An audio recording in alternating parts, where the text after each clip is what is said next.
श्री कृष्ण भक्तों, अपनी इस धर्म यात्रा का हमने पहला पड़ाव पूर्ण किया। अपने दूसरे पड़ाव की ओर बढ़ते हुए मेरी आप सभी से विनती है कि आप भगवान श्री कृष्ण से हाथ जोड़कर प्रार्थना करें कि प्रभु, जिस प्रकार आपने अर्जुन की सहायता की थी उसी प्रकार हमें भी ज्ञान की प्राप्ति हो और हमारे हर दुख समस्या का अंत हो। पहले अध्याय में हमने जाना अर्जुन का रथ दोनों सेनाओं के बीच में खड़ा है और दोनों सेनाओं में अपने ही बंधु बांधवों को देखकर मोह से युक्त और शोकाकुल हो जाता है, अपने शस्त्रों का त्याग कर देता है। इस स्थिति में संजय धृतराष्ट्र को बताते हैं कि पांडु पुत्र अर्जुन शोकाकुल है। उसके मन में शंका उत्पन्न हो गई है। अर्जुन श्री कृष्ण से कहते हैं कि मुझे नहीं मालूम यह युद्ध करना चाहिए या नहीं करना चाहिए। युद्ध करना क्षत्रियों का धर्म है और उसके परिणाम स्वरूप होने वाला कुलनाश को महान दोष भी बतलाया गया है। मैं अपने ही परिवारजनों के वध का कारण बनकर भोग विलास से पूर्ण जीवन की इच्छा नहीं रखता। अर्जुन का चित्त इतना परेशान है कि वह किसी भी निर्णय पर नहीं पहुंच पा रहा है। अर्जुन श्री कृष्ण के चरणों में बैठकर याचना करते हैं कि हे भगवान, आप मेरे सखा हैं, परंतु आज आप मुझे अपने शिष्य के रूप में स्वीकार कीजिए और गुरु के स्वरूप में मुझे कोई ऐसा उपाय बताइए जो मेरी इंद्रियों को सुखा देने वाले शोक को दूर करके मुझे सदा के लिए सुखी बना दे। मुझे सही निर्णय तक पहुंचने में मेरा मार्गदर्शन कीजिए। परमात्मा श्री कृष्ण जी ने कहा, मेरे प्रिय अर्जुन, इस संकट के समय में तुम्हारे अंदर यह किस प्रकार का मोह पैदा हो गया है? यह सामान्य लोगों के अनुकूल नहीं है। इस मोह के कारण उच्च लोक की प्राप्ति नहीं होती, अपयश प्राप्त होती। हे पार्थ, अपने हृदय में इस नपुंसकता कायरता के भाव को स्थान मत दो। यह तुम्हें शोभा नहीं देता। तुम तो शत्रुओं पर विजय प्राप्त करने वाले हो।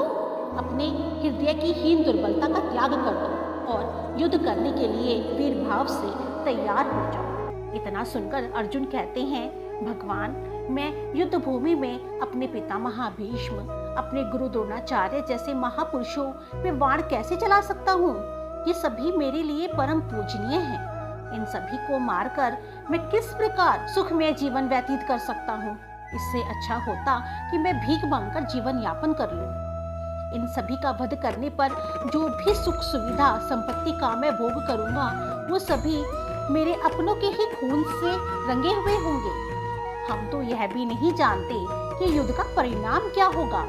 हम विजयी होंगे तो पराजित। ये सभी मेरे प्रिय जो दुर्योधन शत्रु पक्ष के साथ खड़े हैं, लेकिन मेरे प्रिय हैं। मैं इन्हें मारकर अपने जीवन की इच्छा नहीं रखता। मैं अपने कर्तव्यों को भूल गया हूँ। मैं आपकी शरण में हूँ भगवान। मेरा हित किसमें है मुझे बतलाइए। मुझे कोई उपाय नहीं सूझ रहा है। देवताओं जैसा प्रभुत्व प्राप्त करने के बाद भी अपनों को वध करने का शौक मैं नहीं भूल पाऊंगा। मैं युद्ध नहीं करूंगा, ऐसा कहकर चुप हो जाता है। तब भगवान कहते हैं, अर्जुन, तुम विद्वान पुरुषों जैसी बात कहकर भी उनके लिए शोक कर रहे हो जो शोक के पात्र है ही नहीं। बुद्धिमान पुरुष शोक नहीं करते, ना ही जीवित के लिए और न ही मृत के लिए। ऐसा कोई भी समय नहीं था जब मैं नहीं था या तुम नहीं थे या ये सभी राजा वीर पुरुष ना रहे हो। और ऐसा भी नहीं है कि हम सब भविष्य में नहीं होंगे। अर्थात तुम थे, सभी वीर पुरुष सदा से थे, अभी भी हैं और भविष्य में भी रहेंगे। शरीर में आत्मा निवास करती है। यह आत्मा शरीर में बाल्य अवस्था से यौवन अवस्था और यौवन अवस्था से वृद्ध अवस्था की ओर निरंतर अग्रसर होती है। ठीक उसी प्रकार मृत्यु के समय आत्मा दूसरे शरीर में चली जाती है। बुद्धिमान मनुष्य इस प्रकार के परिवर्तन के मोह में नहीं पड़ते। हे कुंती, हमारी शारीरिक इंद्रियों और उनके विषयों के संपर्क से प्राप्त सुख दुख कुछ ही समय के होते हैं। ये अस्थायी होते हैं। ये तो गर्मी सर्दी के मौसम जैसे होते हैं। हे अर्जुन, मनुष्य को बिना विचलित हुए इन सुख दुख को सहन करना सीखना चाहिए। जो मनुष्य इन सुख दुख में विचलित नहीं होता, सभी परिस्थितियों में स्थिर रहता है, वही मनुष्य मुक्ति का पात्र है। यह शरीर नश्वर है, ये स्थायी नहीं है। जबकि आत्मा शाश्वत है, स्थायी है। आत्मा का कभी भी किसी भी प्रकार से अंत नहीं होता। यह आत्मा पूरे शरीर में विराजमान है। यह अविनाशी है। कोई भी इस आत्मा को नष्ट नहीं कर सकता। यह भौतिक शरीर नाश होने वाला है, पर इस नश्वर शरीर में विद्यमान आत्मा अविनाशी व शाश्वत है। इसलिए हे पार्थ, तुम युद्ध करो। इस आत्मा को कोई नहीं मार सकता। यह आत्मा ना तो मरती है और ना ही इसे मारा जा सकता है। केवल अज्ञानी ही सोचता है कि आत्मा को मारा जा सकता है। आत्मा का ना तो जन्म होता है और ना ही मृत्यु। आत्मा अजन्मा, अविनाशी, शाश्वत है। शरीर का नाश होने पर भी आत्मा का नाश नहीं होता। जो मनुष्य आत्मा को शाश्वत, अविनाशी मानता है, वह किसी भी मृत्यु का कारण कैसे बन सकता है? जिस प्रकार मनुष्य पुराने वस्त्र उतार कर नए वस्त्र धारण करता है, उसी प्रकार आत्मा भी पुराने शरीर को त्याग कर नए शरीर को धारण करती है। वह आत्मा शाश्वत है। इस आत्मा को न ही अग्नि द्वारा जलाया जा सकता है, न ही किसी शस्त्र के द्वारा इसके टुकड़े किए जा सकते हैं। इसे जल द्वारा गीला भी नहीं किया जा सकता, वायु द्वारा सुखाया नहीं जा सकता। आत्मा अखंडित व अज्वलनशील है। अतः आत्मा शाश्वत, सर्वव्यापी, अपरिवर्तनीय, अचल व अनादि है। हमें इस नश्वर शरीर के लिए शोक नहीं करना चाहिए। जो जन्म लेता है उसकी मृत्यु निश्चित है और मृत्यु के पश्चात पुनर्जन्म भी निश्चित है। अतः तुम्हें इस नश्वर शरीर के लिए शोक नहीं करना चाहिए। हे पार्थ, तुम एक क्षत्रिय हो, योद्धा हो, तुम्हें धर्म की रक्षा करनी चाहिए।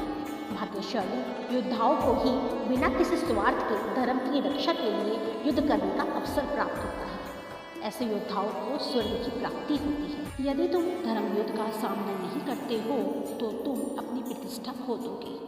तुम्हें कर्तव्यों की उपेक्षा करने का पाप लगेगा। तुम कायरता में अपयश प्राप्त करोगे। तुम्हारी सामर्थ्य का उपहास होगा। हे कुंती पुत्र, उठो, अपने दायित्व निभाओ, युद्ध करो। युद्ध से मिलने वाले सुख, दुख, लाभ, हानि को समान समझो।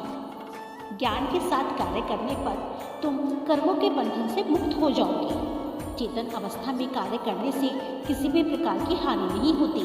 बड़े बड़े भय से रक्षा होती है। ज्ञान की कमी के कारण मनुष्य आडंबर कर्मकांडों में लगे रहते हैं।